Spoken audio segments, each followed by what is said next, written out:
Bapak Kepala Sekolah, Bapak Sarwan, Kepala Sekolah SMA Negeri 9 Berau, yang saya hormati pula guru dan karyawan SMA Negeri 9 Berau. Yang saya hormati pemateri kita Bu Hermuni, selaku sahabat rumah belajar Kalimantan Timur 2022. Ya, dan nanti saya sendiri juga akan memberi sahabat rumah belajar juga dari Kalimantan Timur 2022. Ya, kita akan membuka pada pagi hari ini. Yang saya hormati Bapak Hairul MPD serta Ibu Harmoni, yang saya hormati Bapak Ibu Guru Dewan Guru yang ada di SMA 9 serta staf usaha. Alhamdulillah berarti mengguru kita, tetapi mensinergikan semua. Dalam hal ini yang saya perhatikan dalam teknis pembelajaran ini sangat bermanfaat bagi kita semua, khususnya kepada Dewan Guru. Oleh karena itu saya selaku kepala sekolah mengucapkan terima kasih. Insyaallah semoga apa yang disampaikan dapat berkah dari Allah Subhanahu wa taala yang kelak tadi menjadi bekal kami, khususnya dalam pembelajaran yang utamanya adalah pembelajaran TIK ya. Untuk mempersingkat waktu, mari kita sama-sama buka acara ini dengan mengucapkan Bismillahirrahmanirrahim. Acara pembukaan pembelajaran yang bernuansa atau berbasis TIK kita buka dengan ucapan Bismillahirrahmanirrahim. Ya, Assalamualaikum warahmatullahi wabarakatuh. Yang terhormat Kepala Sekolah SMA Negeri 9 Berau, Bapak Sarwan IPB, kemudian yang saya hormati Bapak dan Ibu Guru serta seluruh staf yang hadir di ruangan ini dari SMA Negeri 9 Berau yang mampu bisa meluangkan waktu. Terima kasih banyak sebelumnya. Kehadiran kami di sini adalah dalam rangka diseminasi praktik baik pembelajaran berbasis TIK terintegrasi rumah belajar. Dari saat ini, sebelumnya mohon maaf Bapak Ibu, bukan maksud saya menggurui, betul tadi kata Pak Sarwan, saya di sini membagikan praktik baik. Jadi saya mengajar, saya menggunakan TIK, kemudian saya ingin berbagi kepada Bapak Ibu semua dengan harapan semoga bisa menjadi acuan atau bisa menjadi contoh yang baik diambil, yang tidak baik ya tidak usah dipraktikan seperti itu, geng. Ya. Saya akan memaparkan terlebih dahulu mengenai rumah belajar.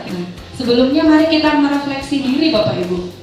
Bagaimana pemanfaatan TIK di kelas saya, di kelas Bapak Ibu semuanya? Pemanfaatan teknologi informasi dan komunikasi apakah sudah optimal atau belum dengan keterbatasan dan sarana yang ada? Ada yang bisa menanggapi apa yang saya tanyakan? Barangkali di antara Bapak Ibu sudah pernah memanfaatkan TIK. Oh, saya pernah memanfaatkan TIK dengan cara membawa HP atau gawai dari anak-anak untuk belajar kelompok di kelas misalnya. Atau saya memanfaatkan TIK dengan presentasi. Boleh? Silakan Bapak Ibu yang ingin membagikan dulu pengalamannya di awal sebelum saya memaparkan tentang materi saya. Ada? Pak Wewe? Atau Bapak Ibu yang lain barangkali pernah mempresentasikan slide di pelajaran di kelas saya gitu misalnya. Silakan. Saya yakin Bapak Ibu di SMA Negeri 9 Berau ini sudah sangat mahir TIK ya, sudah paham dan mengerti bahwa situasi dan kondisi saat ini peserta didik kita sudah sangat dekat dengan teknologi. Mereka tidak bisa dipisahkan dari HP. Bahkan mereka rela setiap hari Bapak Ibu penyebatan untuk cari sinyal. Ngapain mereka ke sana?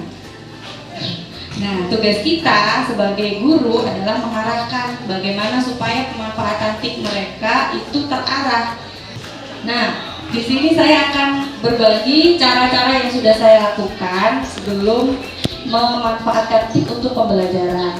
Yang pertama adalah kita menganalisis karakteristik siswa. Jadi saya yakin semua Bapak Ibu di sini sudah paham ya bahwa setiap siswa itu pasti punya karakteristik sendiri, karakteristik individu dan juga karakteristik kelas berdasarkan lingkungan kita.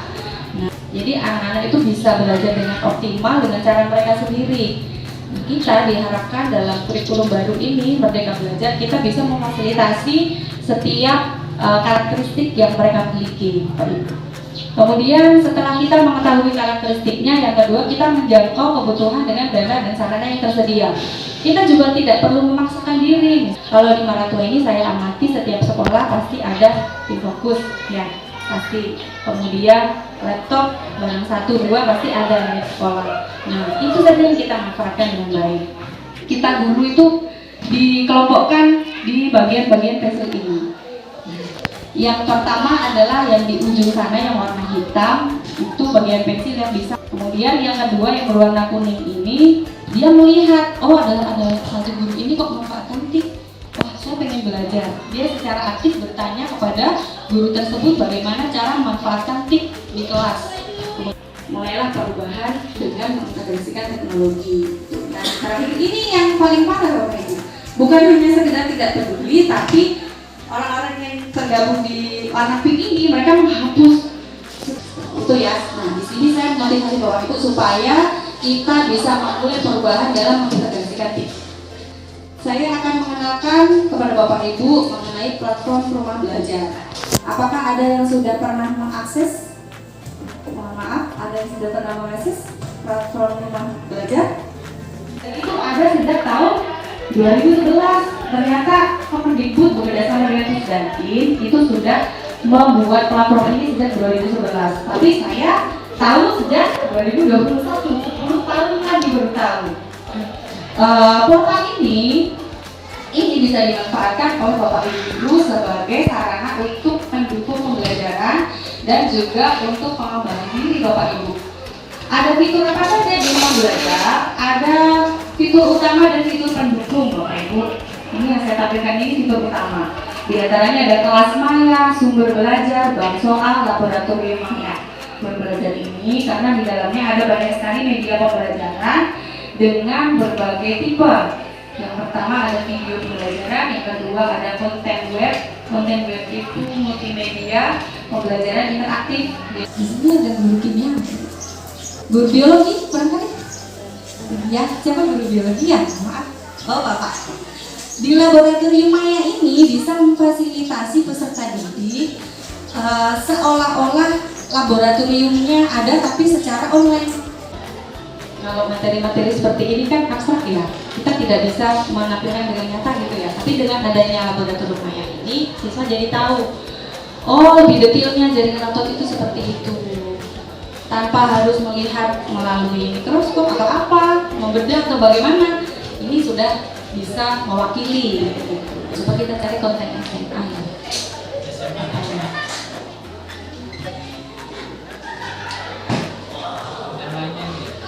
Iya, berkali.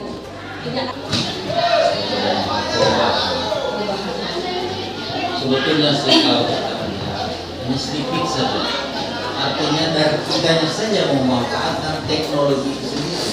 Kalau saya melihat dengan adanya perubahan yang ada di dunia pendidikan sekarang itu sangat mendukung sekali. Nah, jawab persoalan dari kita mau datang mulai. Sebab kalau saya mencermati dengan adanya hal teknis pembelajaran baik yang nampak maupun yang itu, bagaimana kita merubah sistem pembelajaran itu yang harusnya ke teknologi.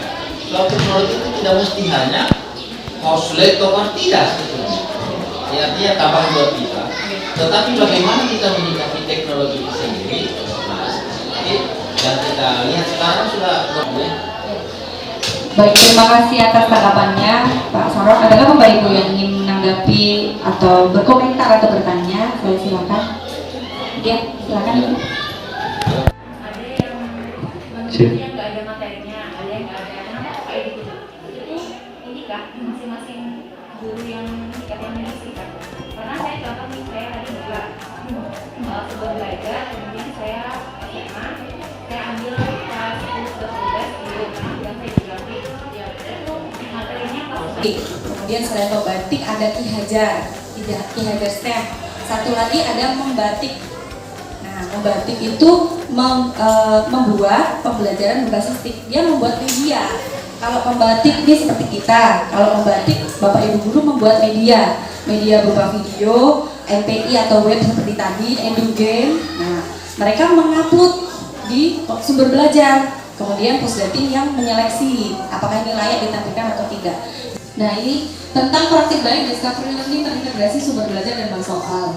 Nah, sebelumnya saya jelaskan singkat dulu ya, seperti yang terlihat di layar ini. Isinya peserta didik kurang kolaboratif. Kalau disuruh diskusi tuh mereka kadang, saya nggak mau kelompokan sama dia bu, nggak mau, milih-milih. Kemudian materi perkembangbiakan tumbuhan peserta didik.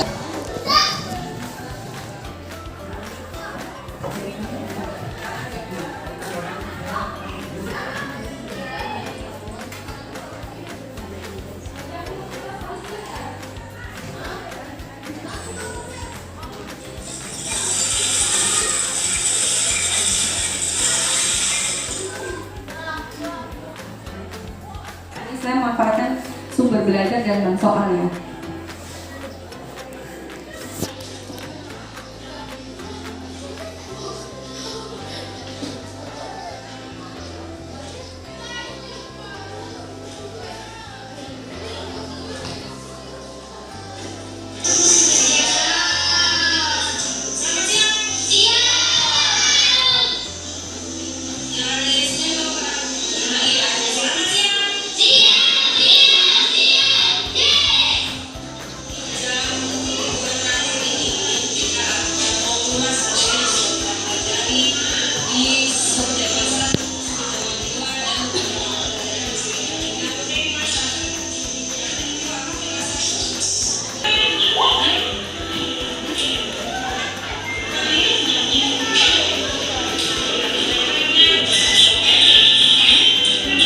Saya tampilkan video dari sumber belajar.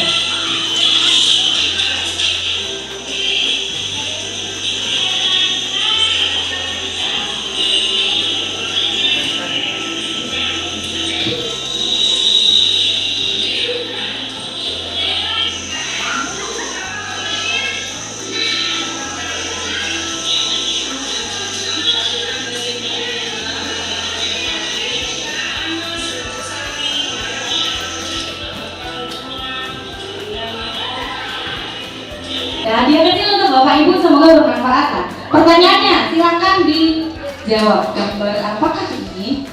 Nanti yang betul saya akan kasih. Ya, ada yang bisa?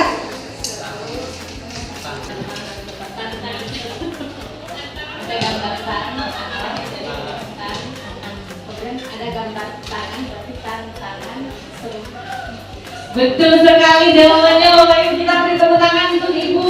Siapa namanya? Iya, Ibu dari saya, silakan. Iya, terima kasih banyak Bapak Ibu. Setelah ini Mas Saiful akan melanjutkan praktik baiknya. Silakan. Assalamualaikum warahmatullahi wabarakatuh. Terima kasih kepada Ibu Hermuning.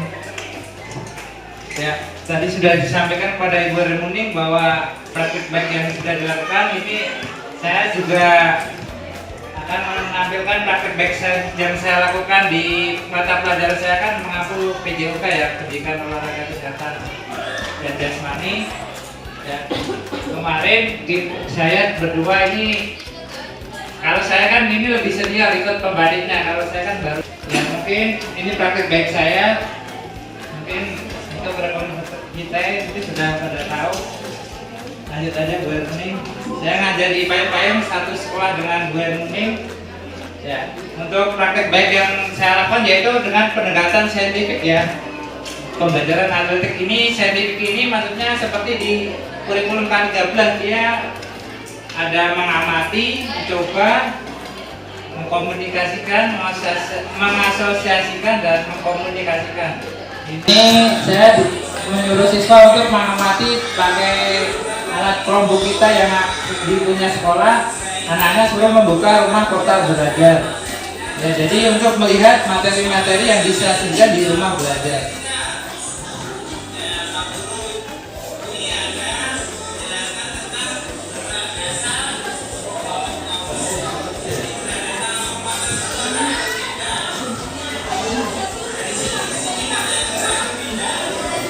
Ya, mungkin intinya itu aja Bu. Intinya di sini saya menyuruh siswa membuka konten rumah belajar. Itu anak-anak mengamati, setelah diamati kemudian anak-anak mencoba, kalau ada yang bertanya nanti bisa dijawab, kalau tidak ada ya langsung kita praktekkan, langsung anak-anak mencoba untuk mempraktekkan. Setelah dipraktekkan terus anak-anak dibuat grup untuk mendiskusikan apa kesalahan yang dilakukan. Setelah didiskusikan nanti salah satu anak mencoba untuk memperbaikinya dengan dibantu kelompok yang lain untuk saling mengkoreksi intinya. Mungkin setelah dikoreksi baru dikomunikasikan sama gurunya, menjelaskan mana yang gerakan yang salah, mana gerakan yang betul. Mungkin itu saja yang bisa saya sampaikan. Ya, ini saya ambil siswa kelas 3 ya Bapak Ibu. PMM ini di guru-guru SMA mungkin diwajibkan ya Bu dari pengawas atau gimana? Saya dengar begitu ya. Iya Kak, kalau dari kita dari SD SMP dari pengawas intinya kalau untuk mengetahui bagaimana kurikulum Merdeka itu suruh membuka aplikasi itu Merdeka PMM ya, platform Merdeka Mengajar. Bapak Ibu guru silakan membuka PMM itu, nanti di situ sudah banyak ada fitur-fiturnya. Ya, di sini kan banyak ini fitur-fiturnya. Jadi Bapak Ibu guru nggak usah bingung buat perangkat mengajar. Kalau di SMA ini sudah pakai kan Bapak Ibu guru, mungkin ada ya. Kurikulumnya masih pakai apa? Masih K13 ya. Karena mungkin dari informasi yang saya dapat bahwa kurikulum Merdeka itu kedepannya akan diwajibkan semuanya. Makanya guru-guru disuruh membuka ini untuk jadi ibu udah usah khawatir, perangkat mengajar sudah tersedia, kita tinggal mempraktekkan aja. Jadi sekarang namanya fase bukan kelas tapi fase ya itu. Kalau SMA kan berarti fase E sama F, jadi kelas 10 sampai kelas 12. Jadi coba kita lihat perangkat ajarnya, tinggal pilih mata pelajaran. Nah, intinya di sini kalau pengen lebih detailnya ya ini sering-sering juga di HP aja Bapak Ibu guru. Saya ya ini bukti karya, ini diklik bukti karya. Nah, karya saya ini ya saya sudah. Nanti kalau Bapak Ibu guru untuk terutama yang pegawai kalau butuh angka kredit 32 jam itu bisa di sini ada pelatihan juga. Setelah kita pelatihan ikut materi-materi modul per modul, kita upload bukti karya, kita dapat sertifikat di situ 32 jam biasanya. Ya mungkin ini saja kita tutup. Kita tutup dengan bacaan hamdalah bersama-sama. Alhamdulillahirobbilalamin. Ya, terima kasih. Assalamualaikum warahmatullahi wabarakatuh. Waalaikumsalam warahmatullahi wabarakatuh.